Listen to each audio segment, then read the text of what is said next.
Скап подарок може да значи компромитација на функцијата. ВМРО ДПМН побара разрешување на заменик министерот за внатрешни работи Назим Буши, на кого непознати лица му платиле 20.000 евра за престој во луксузен хотел во Истанбул. Но премиерот Ковачевски делува задоволно што престојот во претседателскиот апартман на Босфор е платен со приватни средства, а не од МВР.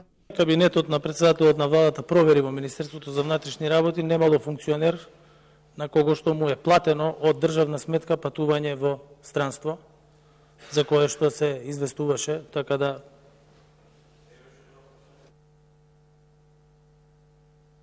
За ВМРО ДПМН ова е потврда дека премиерот е немоќен кога станува збор за функционерот ДУИ. Какво бегање од одговорност? Од одговорот докажавте дека сте уценет човек и дека цело време сте под притисок од Демократската унија за интеграција. Вие сте најобичен слуга на ДУИ. Како може да не ви интересира кој му е платил сметката на вашиот новој што го предлагавте тука, а овие тука го гласа?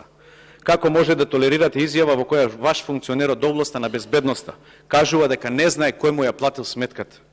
Па ако заменик, односно ако на заменик министер за внатрешни работи не му е важно кој го корумпира него лично, како тој човек ќе се бори против корупција? Веста за луксузното патување ја лансираше албанскиот портал Ора Ньюс, а стана јавна благодарение на приватната снимка на самиот Буши. Импресиониран од апартманот од 850 квадратни метри, тој направил видеозапис на кој може да се види и тој и неговиот син Керим во друштво на две девојки. Реализирано е во октомври 2020, непол месец по преземањето на функцијата во МВР. Министерството веднаш одговори дека станува збор за приватно патување, а Буши потврди дека престојувал во Истанбул од семејни и здравствени причини, што било планирано неколку месеци предходно. Тврди дека биле гости на двајца пријатели од Скопје и дека не знае кој ја платил сметката, но и колку чини ноќевањето на Босфор.